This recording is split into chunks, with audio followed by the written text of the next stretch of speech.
pelan Pak Supir. Yang pertama, para pahlawan itu mempunyai semangat iktiqadiyah. Iktiqad. Saya kalau ngomong iktiqad ini ingat Deddy Corbuzier, si botak dari Gua Hantu. Dulu Pak Pamuji, Mas Deddy itu bertanya kepada saya soal konsep keimanan. Dia tanya begini, Gus, iman itu apa? Ternyata ada jawaban menarik dari kitab Jawahirul Kalamiyah. Ma huwal iman? Al imanu huwa an na'taqida annallah subhanahu wa ta'ala muttasifun bi jami'i sifatil kamali wa munazzahun bi jami'i sifatin nuqsani. Yang namanya iman itu apa? Meyakini, mengiktikadi bahwa Allah itu disifati dengan semua sifat kesempurnaan dan dibersihkan dari semua sifat kekurangan. Nah, para pahlawan mempunyai iktikad yang luar biasa. Mereka berjuang atas nama Allah, mereka berjuang diawasi oleh Allah, dan mereka berjuang bersama Allah. Kalau enggak itu berat. Makanya kenapa di pembukaan ada bahasa atas berkat rahmat Allah yang maha kuasa. Yang ngapal undang-undang dasar tak kasih uang 300.000. Ayo undang-undang dasar, ayo maju. Ayo maju. Kalau kamu apa? Maju. Ayo, si ngomong terakhir maju akhirnya tak kasih uang. Tapi harus apa? Undang-undang dasar. Oh, orang mungkin apa cah goblok kayak gini ya. Ayo, siapa yang ngapal? Yang ngapal undang-undang dasar. Sekarang jarang Pak, lupa. Pancasila banyak yang nggak hafal, undang-undang banyak yang nggak hafal. Undang-undang dasar 300.000. Ayo Mbak Eka sini, Mbak Eka sini. Ayo. Sini dong. Harus hafal undang-undang dasar. Buktikan Cilacap orang-orang hebat. Ayo.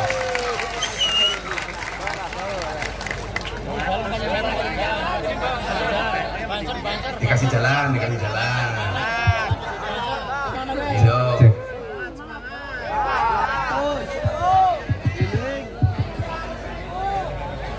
Apa? Sini dok, sini. Suruh naik Gus. Nah, situ aja nggak apa-apa. Namanya siapa sayang? Namanya Alfa. Lu ngomong kok kamu ya? Pelan-pelan. Namanya siapa Mbak? Perkenalkan, nama saya Alfa. Oh Alfa. G. Alfa. Oh, belum sudah Alfa. Alfa kelas berapa? Kelas 3 SMA. Kelas SMA. Cita-citanya pengen jadi apa? Istrinya doyok. Cita-citanya pengen jadi apa Mbak Alfa? Pengen jadi enggak. Apa? Akmil.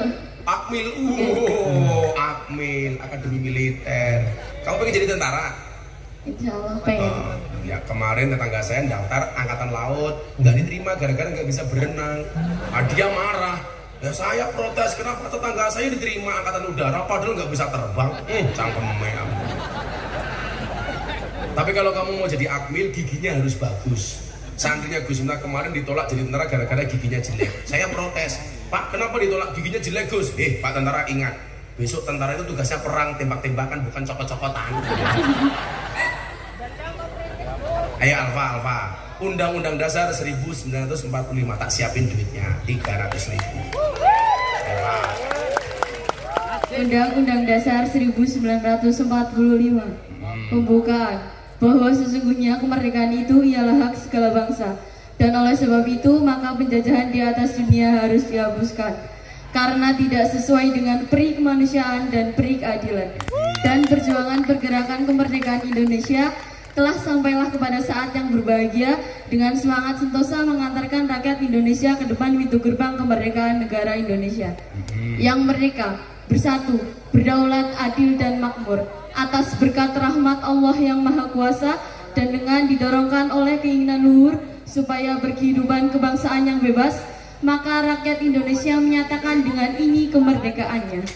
Kemudian daripada itu, untuk membentuk suatu pemerintahan negara Republik Indonesia, bukan suatu pemerintahan, suatu pemerintah. Suatu pemerintah negara Republik Indonesia. Nggak pakai republik, suatu pemerintah negara Indonesia. Suatu pemerintah negara Indonesia yang melindungi segenap bangsa Indonesia dan seluruh tumpah darah Indonesia. Terus, dan untuk memajukan dan untuk memajukan kesejahteraan umum, mencerdaskan kehidupan bangsa, dan ikut melaksanakan ketertiban dunia dengan berdasarkan kemerdekaan, perdamaian abadi, dan keadilan sosial. Maka disusunlah Undang-Undang Dasar 1945. Maka disusunlah kemerdekaan negara kebangsaan Indonesia itu dalam suatu undang-undang dasar negara Indonesia yang terbentuk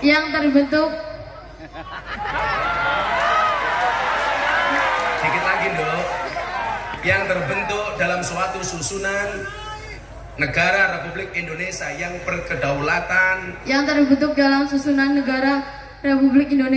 berkedaulatan rakyat dengan berdasar kepada ketuhanan yang Maha Esa, kemanusiaan yang adil dan beradab, persatuan Indonesia, dan kerakyatan yang dipimpin oleh hikmat kebijaksanaan dalam permusyawaratan perwakilan, serta dengan mewujudkan suatu keadilan sosial bagi seluruh rakyat. Tepuk tangan gitu dong, pemuda itu begitu. Wis tambahi ra 300, 500. Saya senang dengan pemudi-pemudi gini. Ya, tak doakan kamu jadi akmil ya, Nduk ya. Iya, amin. Oh, tapi kalau jadi akmil jangan mandungi bojone. Kowe ngapa ya? Manu-manu boy, kawan. Ya, Mbak Alfa tak kasih sendiri, jangan lewat dia nanti hilang. Nah, 500.000. Matur nuwun, Gus. Semoga kamu punya suami kayak Doyok ya. Mboten lah. Mbak. Kalau kamu kayak nanti dulu ditanya dulu. Kamu pilih suami kayak apa? Kayak dia, kayak Doyok, apa kayak Gus Miftah? Kayak Gus Miftah. Iya. Sorry ya, sorry. Untuk memperbaiki keturunan. Oh ya, pada merongos. Ya makasih Mbak Alfa ya. Semoga kamu nanti malam ini tidak mimpi Doyok ya.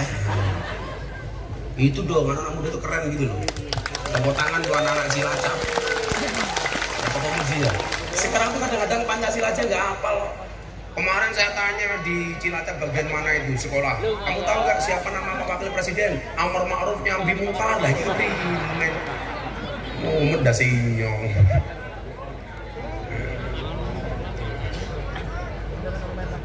Gampang, uang saya masih banyak. Ya ini Prabowo, ini Pak Presiden ya suki ya. Yang sering undang saya kasih Pak Prabowo sekarang. Tiap hari diundang. Dan amplopnya dolar. Orang kayak Cilacap. Sitik duitnya lecek. Kayak ini Ciblek. Tapi kan aku cinta Cilacap, cinta Ciblek, apaan? Orang GR, percayalah wahai orang Cilacap, cintaku padamu seperti air kencing di dalam kolam renang. Maksudnya apa? Wujudnya tidak nampak, tapi hangatnya bisa dirasakan. Tahu, sering di kolam nguyuh banget kayak gitu. Iktikadiyah. Maka para pahlawan dulu mempunyai keyakinan bahwa bangsa ini akan menjadi bangsa yang besar. Maka mereka merelakan tidak hanya banting tulang peras keringat, tetapi mereka juga mengkorbankan tidak hanya darah bahkan nyawanya. Orang dipedili, Jenderal Sudirman itu umurnya tidak panjang, nggak sampai 50 tahun kok, 39 tahun. Tetapi jasanya seperti itu dikenang sepanjang zaman. Artinya apa? Kebaikan seseorang tidak ditentukan seberapa panjang usia yang dimiliki, tetapi seberapa manfaat yang diberikan kepada kemanusiaan. Dikenang oleh Jenderal Sudirman. Padahal umurnya nggak panjang. Anaknya Mbah Hasyim As'ari, Mbah Wahid Hasyim, usianya itu hanya 39 tahun, bapaknya Gus Dur. Tetapi namanya harum. Kenapa? Ada nilai manfaat. Kenapa mereka bisa seperti itu? Karena mereka punya i'tiqad, keyakinan. Bulan Syuro ini adalah bulan i'tiqad. Makanya kalau kita lihat dalam sejarah, begitu banyak doa Nabi dan Rasul yang Allah ijabah terjadi di bulan Muharram. Makanya konco-koncoku, ini saya gini, mumpung ini masih bulan Muharram, tambahi i'tiqadnya, tambahi keyakinannya. bahwa satu-satunya pemberi solusi itu adalah Allah. Satu-satunya jalan keluar itu adalah Allah. Gus Miftah sering mengatakan apa? Manusia punya kendala, Allah punya kendali. Manusia punya masalah, Allah punya solusi. Tugas manusia mengangkat tangan, sisanya biarkan Allah yang turun tangan. Itikotnya gitu nih. Kita dicontohkan oleh Nabi Ibrahim ketika diperintahkan untuk menyembelih leher Ismail. Nabi Ibrahim mempunyai etikot. Ini benar perintah Allah. Dia meyakini melalui dalam hatinya, tidak hanya akalnya. Keyakinan Nabi Ibrahim dikejutkan dengan leher Ismail diganti dengan seekor domba. Artinya apa? Gak mungkin perintah Allah itu sia-sia. Lah, kita hari ini yang doanya belum banyak diijabah oleh Allah, barangkali etikotnya yang kurang. Orang yakin.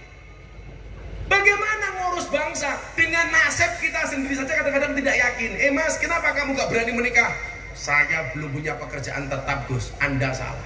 Saya belum punya gaji tetap, Gus. Anda salah. Bola-balik Gus Miftah ngomong, segeralah menikah. Karena menikah itu membukakan dua jalan. Satu, jalan rezeki. Nomor dua, jalan barokah, goblok.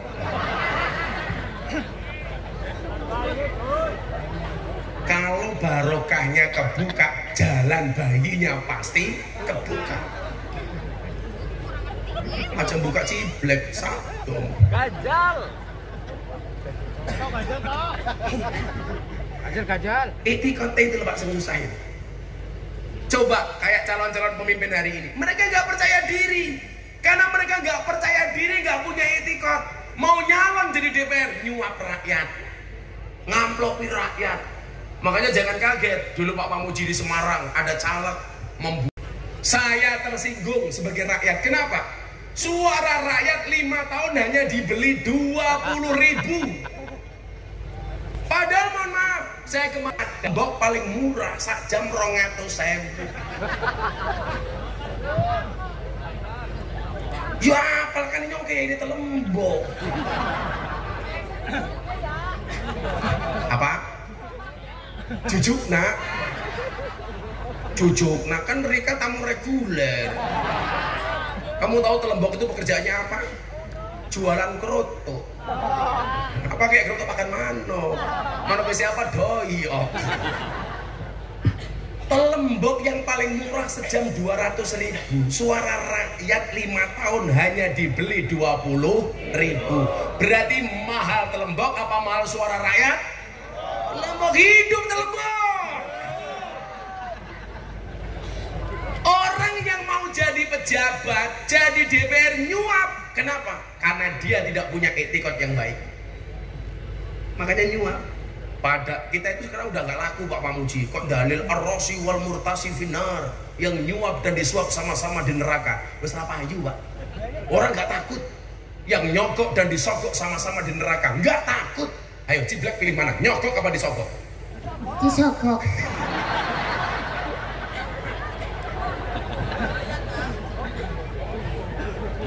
Saya dulu itu belajar etikot, panjang Mbak prosesnya.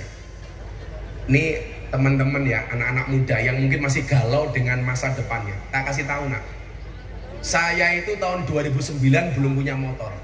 2009. Saya ngaji ngalor ngidul pasti pakai motor mertua saya. Saya beli motor pertama kali tahun 2010 kredit Vario dengan uang muka 5 juta. Setiap kali motornya distarter bunyinya didit uang motor kredit. 2010 Bu. Sampai kemudian saya itu tertampar dengan kalimat Ibnu Athaillah As-Sakandari yang mengatakan apa? Ijtihaduka fima duminalaka wa taksiruka fima tuliba minka dalilun alang timasil basirati minka. Kesungguhanmu mengejar dunia yang telah Allah jaminkan untukmu dan kelalaianmu terhadap akhirat yang belum ada jaminannya untukmu adalah tanda-tanda telah mati mata batin. Dunia Allah jamin, masih kita kejar. Akhirat gak ada jaminan, gak pernah kita kejar. Makanya kemudian saya bilang apa? Permintaanmu bukan main, tapi sujudmu main-main. Permintaanmu beribu-ribu, tapi sujudmu terburu-buru. Allah memberikan segalanya, tapi ibadahmu semaunya. Maka disitulah Allah mengingatkan kepada kita dalam hadis qudsi, ana inda dzanni abdi bi, aku itu sesuai dengan prasangka hamba. Kita Pak ngejar dunia, siang jadi malam, malam jadi siang. Tapi lupa kita mengejar rezeki, tapi lupa dengan sang pemberi rezeki, kan goblok.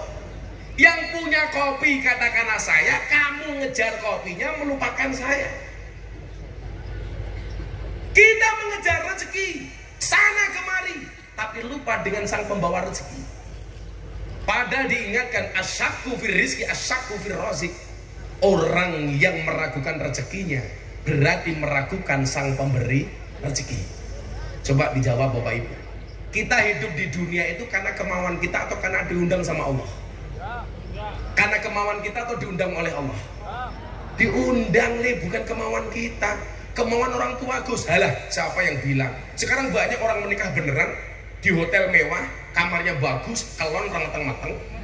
Anak SMA di pinggir lapangan jadi. Loh, orang masalah mandul nih. Ujiannya orang menikah itu kadang-kadang apa? Sudah menikah bertahun-tahun, istrinya nggak hamil-hamil. Anak SMA nonton wayang, sak sarung sikile papa, dadi.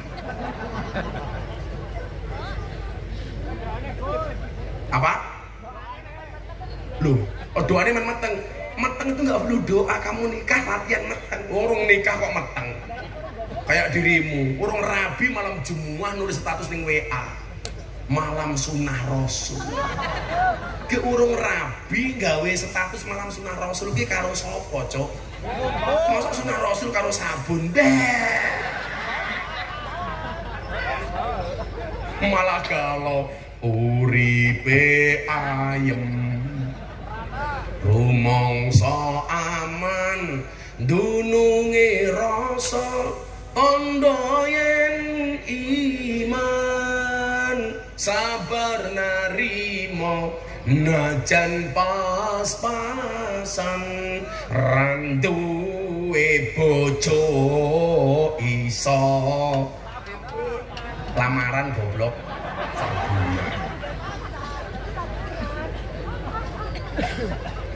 Nggak punya etikot, rabi nggak berani. Kalau saya dulu Pak Muji, nikah itu nggak punya apa-apa. Sepanjang saya kuliah yang nggak satu kelas yang nggak punya pacar cuman saya. Saya jomblo bukan karena saya nggak laku, tapi karena memang nggak ada yang mau. Pulau Ben kere Pak Kiai, jadi nggak ada yang mau sama saya. Tapi hari ini saya katakan kepada mereka, di balik kesuksesan seorang laki-laki akan ada banyak wanita yang menyesali. Jadukna karo Gus Miftah telat. Bukan mindo matane. Sorry Mas, saya setia. Saya tidak akan menikah lagi kecuali kepepet. Kok berani siapa Pak Muji menikah lagi? Karena mungkin. Bosak gagah-gagah bupati nggak mungkin bisa mengalahkan seorang istri, betul? Wong wedok dilawan. Orang balang sendal sak pinter-pinter kiai kita bojone goblok dadak. Inyong bae curhat matane curhat. Aku nggak curhat, tapi itu fakta. Kemarin saya bilang Pak Mamuji, delalai semua judul film yang horor itu pasti bintang filmnya perempuan. Coba dilihat, Nyi Roro Kidul cewek, Nyi Blorong cewek, Nini Pelet cewek, Nenek Sihir cewek, Mak Lampir cewek, Wewe Gombel, Kuntilanak, Susana, Sundel Bolong, Suster Ngesot cewek kabeh. Apa kesimpulannya? Kesimpulannya jelas, makhluk yang paling horor dan menakutkan serta mengerikan di muka bumi adalah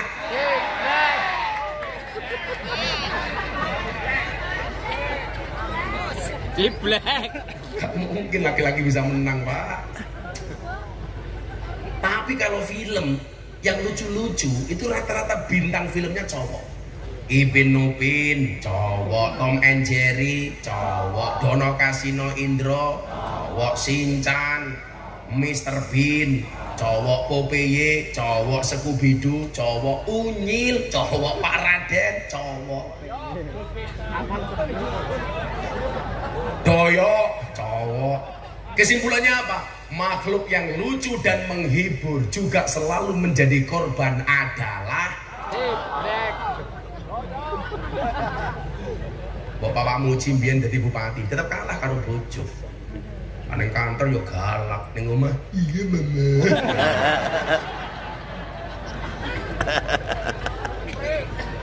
Neng kantor ya kayak macan, neng omah ya kayak kucing. Kalau saya itu sebenarnya nggak takut sama istri, menghargai.